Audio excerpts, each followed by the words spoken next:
Hi, everyone. Robin here. Before we start this week's episode, I need to share some sad news with you.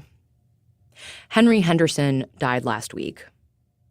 If you've been following along with the show, you know that Henderson was the lawyer turned Chicago Environment Commissioner who was one of the few city officials to do anything about the North Lawndale mountain.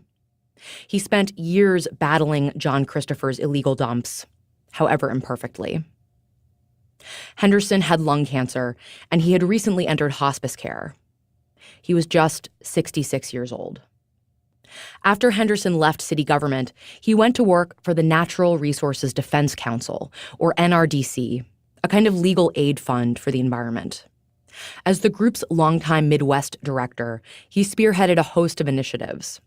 They were all aimed at keeping our air, land, and water clean, and at protecting vulnerable communities from the hazards of pollution and industry. Under Henderson, the NRDC sued the city of Flint and the state of Michigan, forcing them to replace the service lines that had caused so many Flint residents to develop lead poisoning. The group took on BP, forcing the oil giant to install air pollution controls at its massive refinery in Whiting, Indiana. And the NRDC went after a subsidiary of the Koch brothers after the company trucked black mountains of petroleum coke into a residential neighborhood on Chicago's southeast side. Richard M. Daley, the former Chicago mayor and Henderson's former boss, said of Henry, "He has long been instrumental in the environmental movement here, long before cities cared to acknowledge the need for such initiatives." For us here at the city, Henry Henderson was also instrumental in helping us get to the bottom of this particular environmental story. So perhaps there is no better place to begin this week's episode. It's called The Cleanup. In January 1996, just a few days after Operation Silver Shovel became public, one of Chicago's U.S. congressmen called a press conference at the site of the North Lawndale dumps. Dick Durbin was the highest-ranking politician to publicly acknowledge the dumps. Now he was there to demand a cleanup. Then I'll go ahead and say a few words. Heavy snow is falling. Durbin wears a black wool overcoat with the lapels turned up, protection from the wind. Behind him, the mountain looms. Covered in a thick dusting of white, it looks almost pastoral. But red dump trucks and yellow bulldozers crawl over the site. You can hear them beeping in the background. Durbin turns to face the cameras. This Operation Silver Shovel has called our attention to what is a blight on the city of Chicago and our state. These illegal dumps in a residential neighborhood are absolutely shameful. To North Lawndale residents, though, what was shameful was how long it had taken Dick Durbin and other high-level elected officials to pay close attention to the dumps. Durbin had shown up nearly 6 years after residents had first appealed to public officials for help. I'm calling on the U.S. Environmental Protection Agency to come forward and determine first whether there's any evidence of hazardous waste at any of these Operation Silver Shovel sites. The EPA has the authority to respond immediately if there is evidence. I might tell you that Mr. Christopher... Of course, the EPA had already been to North Lawndale. 2 years earlier, the Illinois and U.S. EPAs had removed roughly 150 truckloads of hazardous waste, including barrels of mystery chemicals. But they had left the 6 stories of debris behind. The federal agencies behind Operation Silver Shovel had no intention of cleaning up the dumps either. They didn't see it as their responsibility. But ultimately, the investigation was a catalyst for change. For nearly 6 years, it was as if no one outside North Lawndale could even see this 6-story mountain in the middle of the city. But suddenly, almost magically, Operation Silver Shovel and the association of these dumps with an undercover corruption probe made the mountain visible to everyone. Political figures who hadn't so much as mentioned it in the past were now shaming others for ignoring it. Silver Shovel set off a flurry of activity that residents welcomed. But it came with the bitterness of knowing that it could have happened 6 years sooner. The beeping trucks and bulldozers behind Dick Durbin were there to clean up the dump, to dismantle the mountain piece by piece. The bulldozers scoop up bucketful after bucketful of concrete slabs, asphalt chunks, and dirt, and drop them into the backs of the dump trucks. And each full truck then drives out of the lot and takes its cargo away. But even this cleanup repeated many of the same wrongs that put the mountain there in the first place. Black neighborhoods would get dumped on. White neighborhoods would benefit. Companies would profit. And the people responsible would suffer few serious consequences. It all happened again, only this time in reverse. I'm Robin Amer, and from USA Today, this is The City.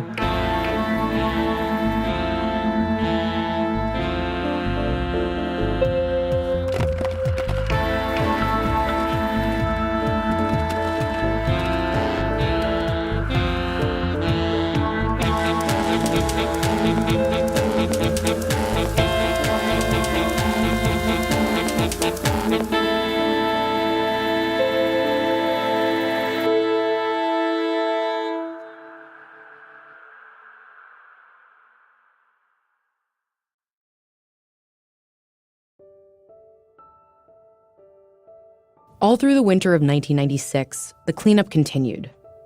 Removing the debris was as big an undertaking as building the mountain had been.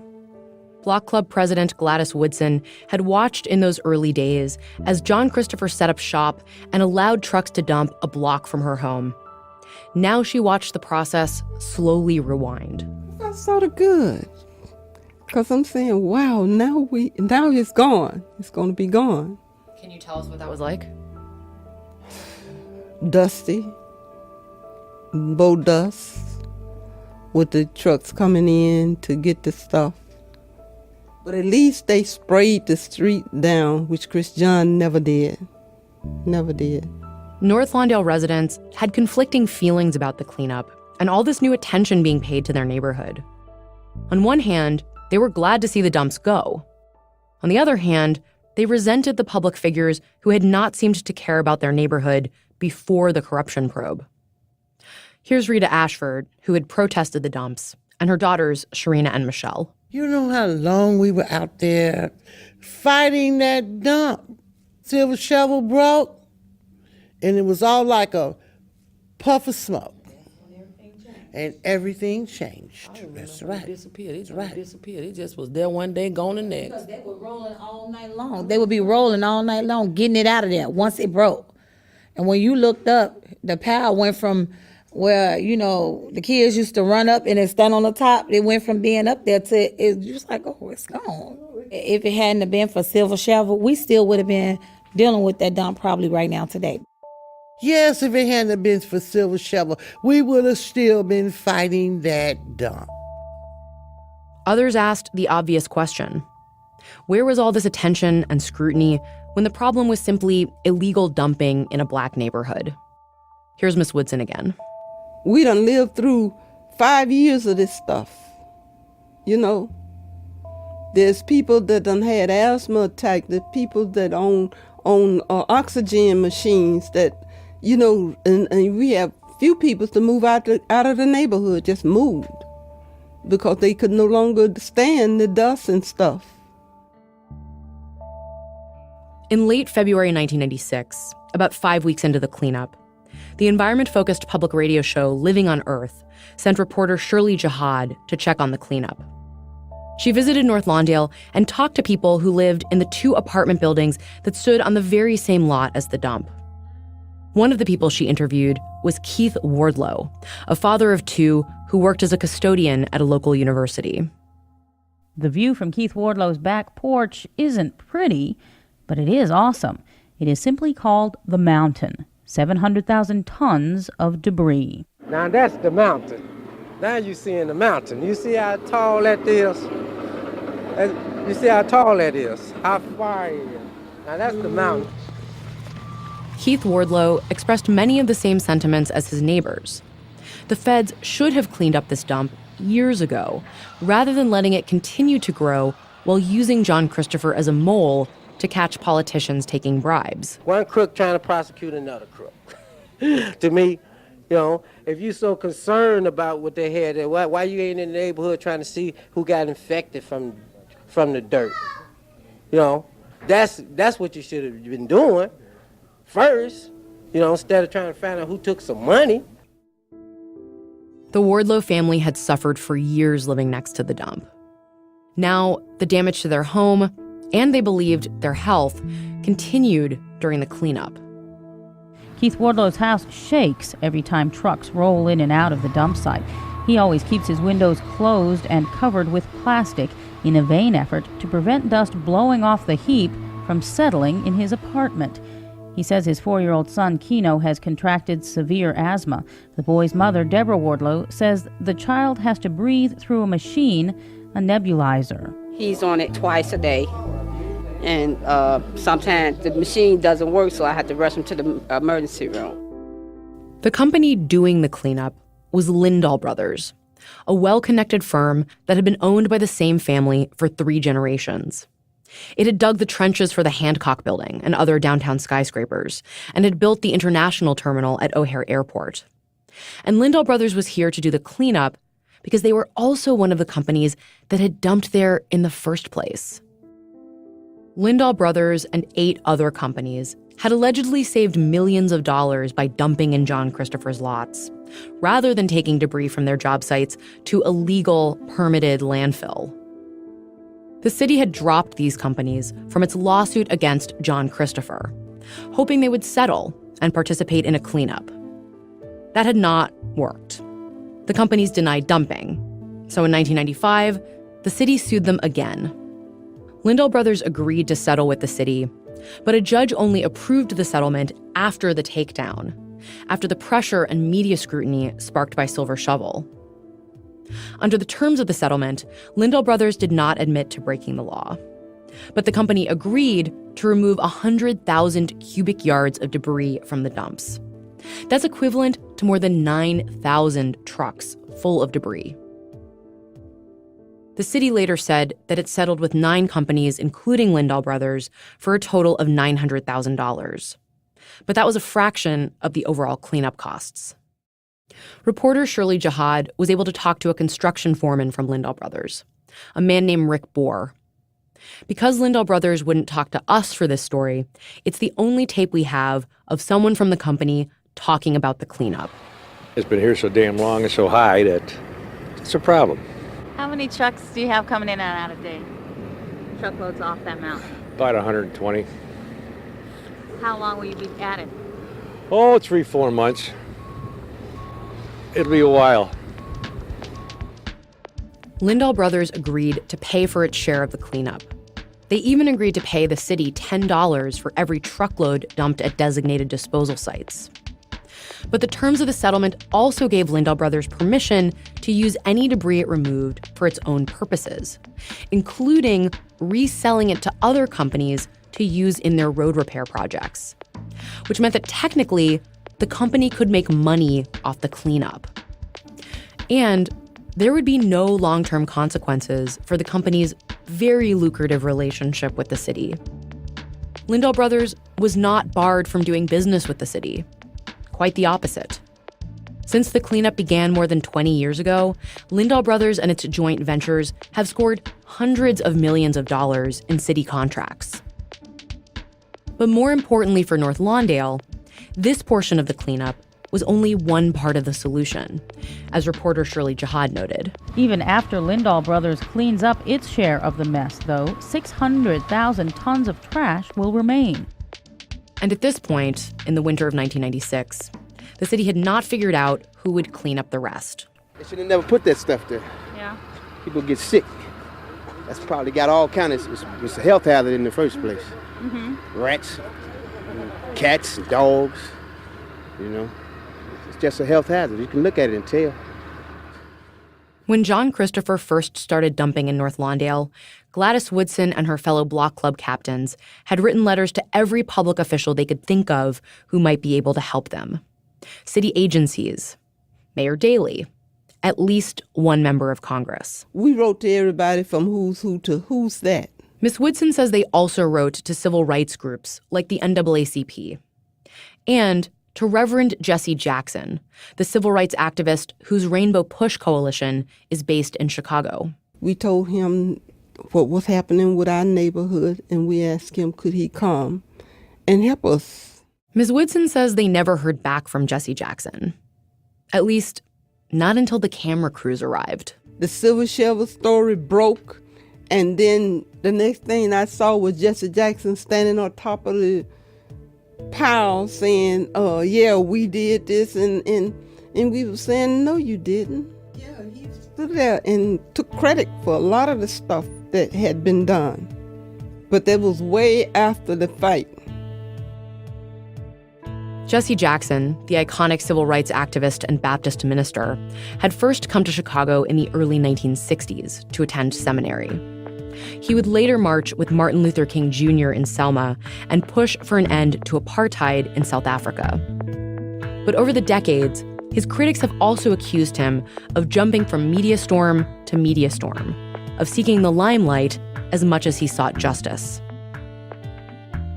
To understand how Jesse Jackson helped ensure the cleanup of the North Lawndale dumps, but also alienated some North Lawndale residents, we have to go back to his work on a program called Operation Breadbasket. The program organized boycotts against white-owned businesses, like soda pop bottling companies and grocery store chains, that made big profits in Black neighborhoods but didn't employ Black workers. On the heels of his success in that campaign, Jackson started hearing from small Black-owned trucking companies. Here's Reverend Jackson.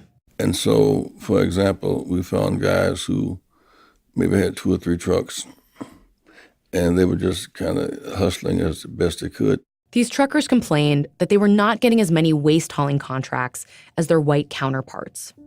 They weren't getting them from white-owned businesses like grocery store chains that needed commercial trash pickup.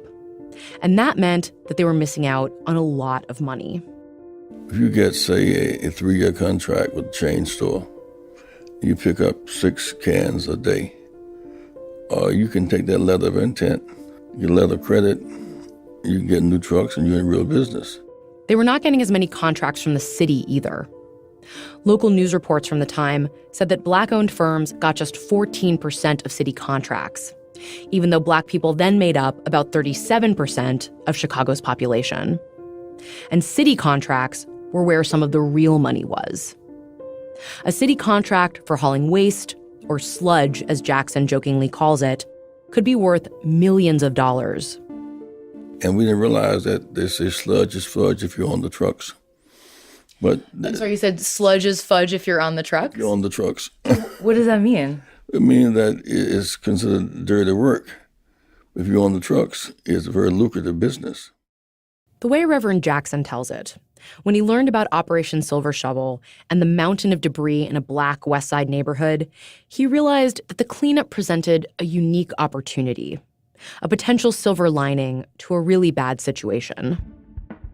John Christopher had dumped in a Black neighborhood, and he had helped take down Black politicians.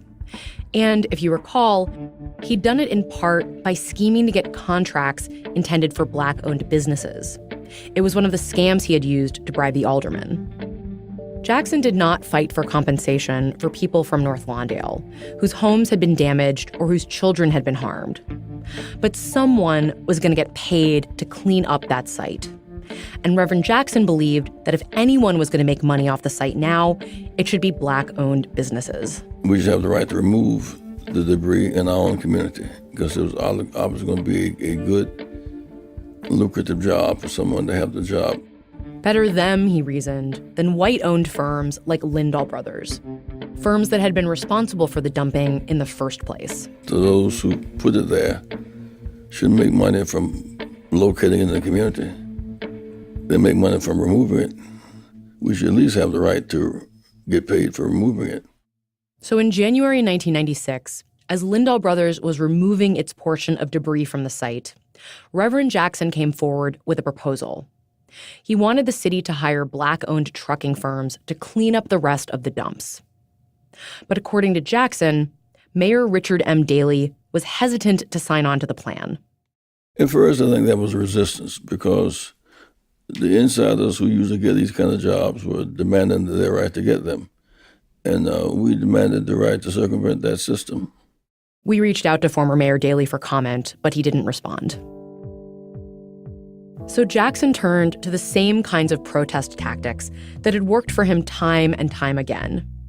An impressive display of solidarity and power that North Lawndale residents could have used years before. We organized the trucks and the land removers. On a frigid Saturday in early February 1996, dozens of diesel trucks and bulldozers lined up along Drexel Boulevard, around the corner from Jesse Jackson's South Side office.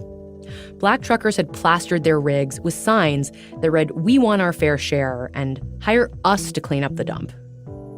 Then, in a slow, deliberate processional, the convoy headed for North Lawndale. And we did a full-mile trip across the city, driving about 10 miles an hour, with just trucks and tractors and trailers and dumpsters.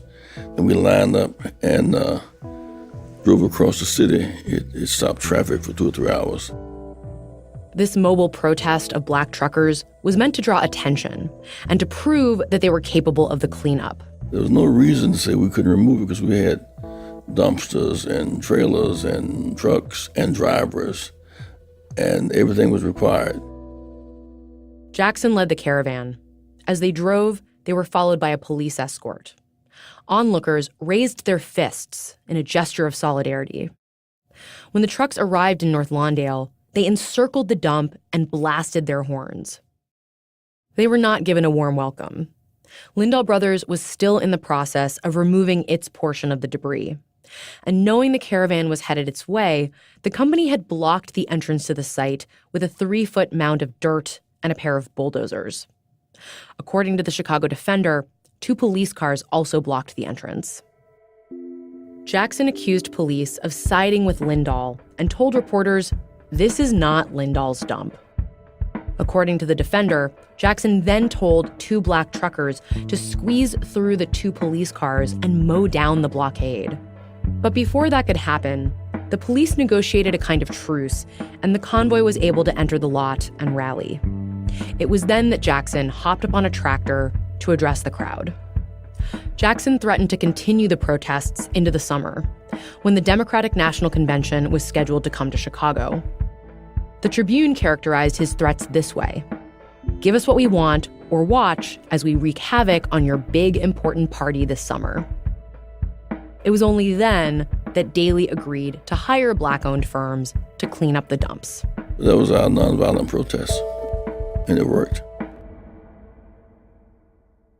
On a blustery Tuesday afternoon in May 1996, almost 6 years to the day from when John Christopher showed up and started dumping, Mayor Daley held his first press conference in front of the dumps. He was there to announce a deal struck between the city and Jesse Jackson's group of black-owned trucking firms. The city had agreed to pay them to remove another 9,000 or so trucks worth of debris from the North Lawndale dumps. Daley stood behind a lectern emblazoned with the city seal. He wore a checkered tie and looked solemn as the wind whipped up dust from the dumps and blew through his hair. Jackson stood to the mayor's right with his hands clasped in front of him. In his remarks that day, Mayor Daley depicted the deal as a triumph for the city and the neighborhood, saying, quote, "It is an agreement that benefits everyone, especially the North Lawndale community that has lived with this monstrosity for years. It is a major victory. I thank them for their persistence and their help. We will work tirelessly to pursue every dumper who contributed to this mess until the site has been totally cleared and can be an asset to the North Lawndale community instead of a liability." But these were hollow words coming from a mayor who had basically ignored the North Lawndale dumps for almost 6 years. Yes, North Lawndale residents had been persistent, but their persistence seemed to fall on his deaf ears. Daley had personally stepped in to shut down a dump in a white neighborhood without speaking out against this one in a black neighborhood. He had shown no interest in the unfolding corruption scandal when first briefed by the feds. It was this discrepancy that made Miss Woodson and other North Lawndale residents cynical about the city's ultimate response and the role of political figures like Mayor Daley and Reverend Jackson. I believe a lot of them whooped in and took credit. Once they named the Silver Shovel, a lot of people whooped in and claimed victory over Silver Shovel when we had been, ever since Chris John was a dump site. By the following spring, Black-owned firms had sent in trucks to begin this second phase of the cleanup. Our reporter, Wilson Sayer, got a hold of some of the trucking manifests and other documents related to this part of the cleanup. So, Wilson, give us a sense of how this cleanup unfolded. So there were a bunch of different trucking companies involved, and most of those companies had several trucks doing the removal. So, here's a manifest from Tuesday, May 27th, 1997. Honey Bee Trucking Company had truck number 39, and that removed 5 loads of debris for the day. Then there was a Hard Rock Trucking Company, and their truck number 30 removed 6 loads of debris for the day. Then there was A&W Trucking Company, and one of their trucks had 5 loads for the day. So the total number of truckloads removed that day was 67 loads. And that continued day after day after day for months. And so how much did the cleanup eventually cost the city? So even though Mayor Daley said publicly that the settlement money from the illegal dumpers would pay for the cleanup, that's not exactly what happened. The cost was much higher than the $900,000 in settlement money they'd gotten from the companies. In 2001, the city's top lawyer sent the federal government a bill for the cleanup. That bill was for nearly $7.4 million. The letter was addressed to then Attorney General John Ashcroft and then FBI Director Robert Mueller. It mentions 2 sites that John Christopher had dumped on during his time as an informant, the one in North Lawndale and another one on the south side. It states that, quote, the property damage at these 2 sites was caused by Operation Silver Shovel and the use of John Christopher as a government informant. The city accuses the FBI and the DOJ of allowing the illegal dumping to continue during the investigation because it furthered the purposes of Operation Silver Shovel. And did the feds ever pay the city back? No. At least, we couldn't find any evidence that they did. It took almost 2 full years after Silver Shovel broke for the cleanup to be completed. That was 8 years after John Christopher first showed up in North Lawndale. But by 1998, John Christopher's dumps were gone. Dakey Nichols was in high school when the cleanup started. You've heard from him before. He used to attend Sumner Elementary School and played on the mountain of debris. And Dakey doesn't recall the particulars of the cleanup, but he remembers the transformation it sparked. It was hard to miss. Where there had once been a 6-story mountain, there was now an empty lot. Man, our hills going. So again, I'm going back to me being a kid, saying, man, they took our hills away.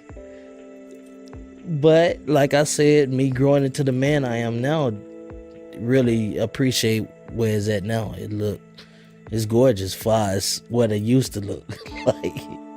But once all that debris was removed, where did it go? That's after the break.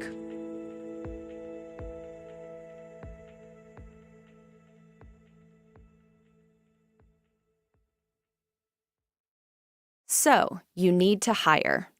Where do you go to find that right fit? You can post a job on a job board and hope the right person will find your job, but think about it. How often do you hang out on job boards? Don't leave finding someone great to chance when you can post your job to a place where people go every day to make connections, grow in their career, and discover job opportunities. LinkedIn. With 70% of the U.S. workforce on LinkedIn, posting on LinkedIn is the best way to get your job opportunity in front of more of the right people. People who are qualified for your role and ready for something new. A new hire is made every 10 seconds using LinkedIn. So don't wait. Go to linkedin.com/thecity and get $50 off your first job post. That's linkedin.com/thecity to get $50 off your first job post. linkedin.com/thecity. Terms and conditions apply. Earlier this spring, I went to visit Altgeld Gardens, a sprawling public housing complex on Chicago's far south side. Altgeld Gardens is 130 blocks south of the Loop, as far south as you can go and still be in Chicago. The area feels isolated now, but its two-story row homes were originally built in 1944 to house black workers from the city's nearby steel mills. There were once dozens of mills here that employed hundreds of thousands of workers. The steel mills have long since closed, but the area still wrestles with the legacy of their departure. The vacant land, waste facilities, and dirty industry that's come to take their place. And Altgeld Gardens is still home to nearly 7,000 residents, almost all of whom are Black and low income. I came to Altgeld Gardens because it was the home of Hazel Johnson. Johnson, who died in 2011, is often called the mother of the environmental justice movement in Chicago. She was one of those activists who fought alongside Dr. Robert Bullard, the Houston sociologist we met in our last episode. Here's Hazel Johnson's daughter, Cheryl. My mother loved him, so it wasn't just an admiration. She loved that man like he was her child. Cheryl Johnson still lives in Altgeld Gardens and now runs People for Community Recovery, the environmental action group her mother founded. Like Dr. Bullard, Hazel Johnson spent her whole adult life trying to protect Black and brown neighborhoods from being disproportionately affected by pollution, starting with Altgeld Gardens, which she dubbed the toxic donut. She coined our neighborhood the toxic donut, and she was trying to clean that donut up. That was her mission. And she said that people have a right to be educated or at least knowledgeable about urban environmental problems. Hazel Johnson called Altgeld Gardens the toxic donut because it was completely surrounded by so many different sources of dangerous pollution. Can you just describe, if we went around the clock from 12 to 1 to 2 to 3, all around the neighborhood, around the donut, can you describe what surrounds your neighborhood? 12 o'clock used to be Sherman-Wood Paint Company and the Water Reclamation District. Then if you go to between 1 and 3, you will land up in the Lake Calumet industrial area where, you have Ford Motor Company, you have Paxton Lagoons, you have Paxton Landfill.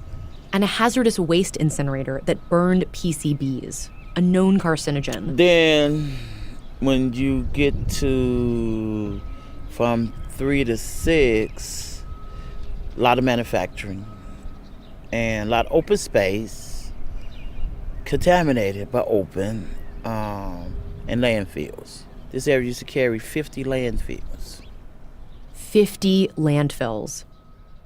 Just think about everything you know about landfills from our trip to Houston. The rotting trash, the stench, and the impact on property values. Now factor in the impact of hazardous waste, barrels of flammable chemicals, or toxic waste known to make people sick. Now multiply those effects by 50. 50 landfills, including a hazardous waste landfill that received dirt from John Christopher's illegal dumps. Thousands of tons of dirt were removed from John Christopher's dumps. Some of it had been contaminated. And the city Department of Environment took charge of moving all that dirt to a hazardous waste landfill just a few blocks from Altgeld Gardens.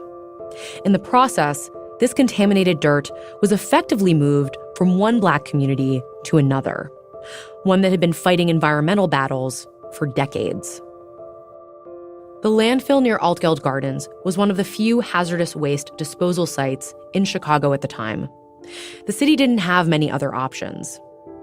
But it's not an accident that this facility and others like it were all clustered in this formerly industrial area that's also home to Altgeld Gardens. This is something we talked about with Dr. Bullard during our trip to Houston. If you look at what happens in the real world, you generally don't find one facility. You usually have a clustering effect. You have 2, you have 3 And the way it works in the real world, if you have 3 facilities and a company wants to put a 4th facility there, it's easier to get the 4th facility if you have 3. In 2007, Dr. Bullard was part of a study that looked at the demographics of people living within a 2-mile radius of the nation's hazardous waste sites. The results of that study revealed that 55% of people living near these sites were people of color, whereas people of color only made up about 25% of the country's population. So that shows you that people of color are more likely to face risks associated with a hazardous waste facility than white people. The environmental justice movement came up with a term for areas like Altgeld Gardens and other neighborhoods where dangerous pollution is clustered: sacrifice zones. It's almost like saying, for the good of all, this particular area we'll have to sacrifice. We'll have to sacrifice the land, the environment, and the people. I told Dr. Bullard about the efforts to remove the 6 stories of debris from North Lawndale and about how some of the dirt was contaminated. Do you want to guess where they took the contaminated dirt? Not the south side. Not the south side. Shameful.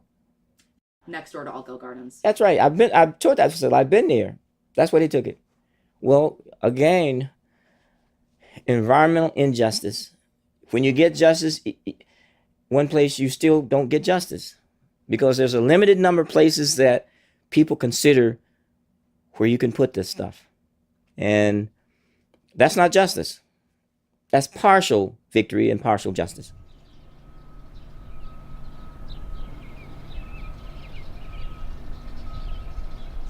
Cheryl Johnson did not know that the contaminated dirt from the North Lawndale dumps had ended up in a landfill in the toxic donut until I told her. But she didn't seem shocked by it. Although Cheryl has taken on her mother's mantle and has now been fighting for years to protect and advocate for her neighborhood, she also seemed almost resigned to the fact that in Chicago, her neighborhood has already been designated as the destination for this kind of waste. We carry the most 50 documented landfills in the other area of the city of Chicago anyway. Would you want it to go to someone else? At least, she said, the illegal dumps in North Lawndale had been dismantled, and the waste had not been sent to another illegal dump. I'm just saying that if that's the sacrifice that we have to make, at least we know it's going to a place where it's been monitored and regulated. For the waste from the North Lawndale dumps that was not hazardous, there were other options, ones in which no neighborhood had to be sacrificed. And the city took this other approach in a white neighborhood with ties to Chicago's most powerful family. Although the contaminated dirt from John Christopher's dumps was taken to the hazardous waste landfill near Altgeld Gardens, the bulk of the material, nearly all the concrete slabs and chunks of asphalt, ended up in Palmisano Park. Palmisano Park is a 27-acre green space in Bridgeport, a neighborhood about 3.5 miles southwest of the Loop. When the weather's nice, it's a great place to walk your dog, or have a picnic, or take a date. I've been on dates here. There's a fishing pond and a terraced walkway and natural landscaping with native wildflowers. The tip-off that this place was not always a beautiful public park comes from the massive, grassy, 3-story hill in the center of the park. It's like Dr. Bullard said in Houston. Chicago is completely flat, so if you see a mountain, be suspicious. Landfill. Palmisano Park used to be a limestone mine called Stearns Quarry. It opened in the 1830s, around the same time Chicago became a city. At first, it was at the edge of town. But as the new city expanded and the population boomed, the densely populated neighborhood of Bridgeport grew up around the quarry. We found this incredible black and white aerial photo of the quarry. It shows densely packed rows of 3-story apartment buildings and bungalows and workmen's cottages built right up against the edge of this massive pit, 380 feet deep. That's so deep, you could fit the Statue of Liberty inside it. The quarry closed in 1969, but the pit remained. You could drive through Bridgeport down Halsted Street and peer into the abyss. And by the mid-90s, when city officials were casting around for a place to take the debris from the dumps in North Lawndale, they had another problem on their hands. We heard about it from Environment Commissioner Henry Henderson. The old quarry, Stearns Quarry, it was falling in, and there was a good possibility, if the quarry was not filled, that part of Halstead would go directly into the bottom of the, 200 feet into the bottom of the quarry. Filling Stearns Quarry with debris from John Christopher's dumps solved two problems at once. Hauling it to Stearns Quarry was a way of dealing with the Stearns Quarry problem and to remove a lot of stuff from the facility. This project may have also had special meaning for Mayor Daley, because Bridgeport was his neighborhood. He grew up in a red brick bungalow just a half mile or so from the quarry. Although Bridgeport today is home to a large number of Chinese and Mexican families, the neighborhood has long been mostly white and Irish Catholic, and the seat of the Daley family's political power.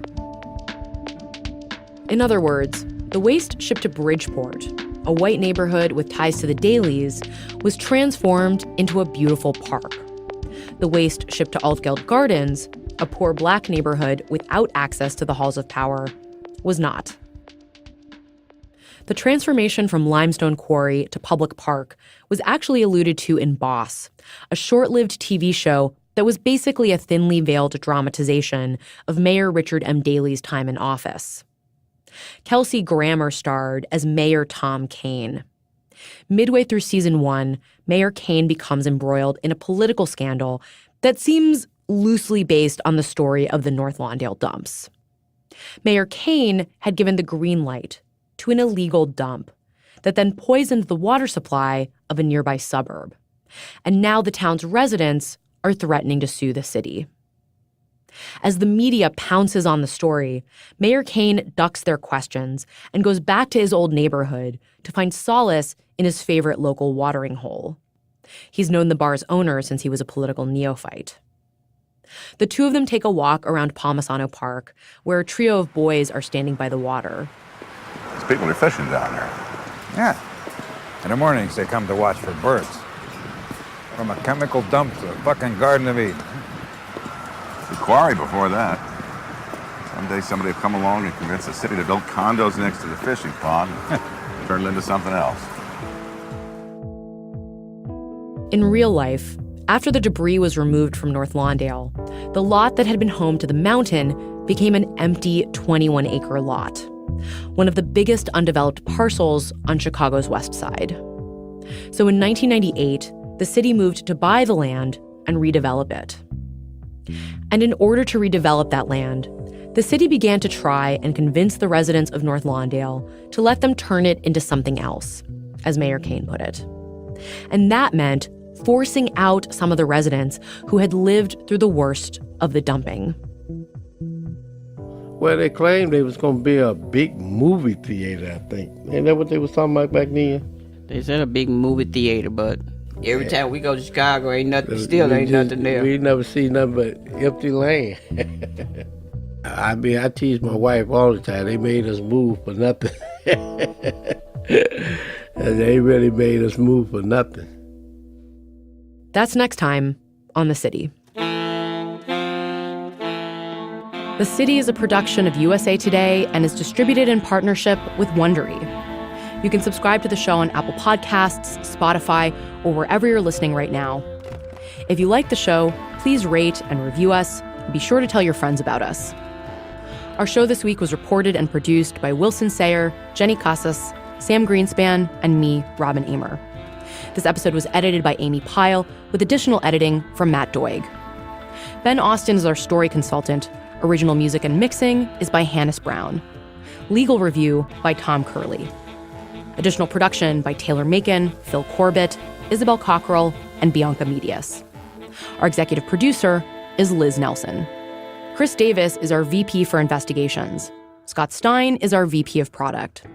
The USA Today Network's president and publisher is Maribel Wadsworth. Thank you to our sponsors for supporting the show, and special thanks this week to Eitan Macaulay, Misha Youssef, and Danielle Svetkov. Archival audio courtesy of WGN and Living on Earth. Additional support comes from the Fund for Investigative Journalism and the Social Justice News Nexus at Northwestern University. I'm Robin Amer. You can find us on Facebook and Twitter at The City Pod, or visit our website where you can see photos of the cleanup and more. Our live event in Chicago on December 5th with WBEZ is sold out. Thank you to everyone who reserved tickets. For anyone who is not able to get tickets, we're going to have a live stream of the event. For more information, go to our website. That's thecitypodcast.com.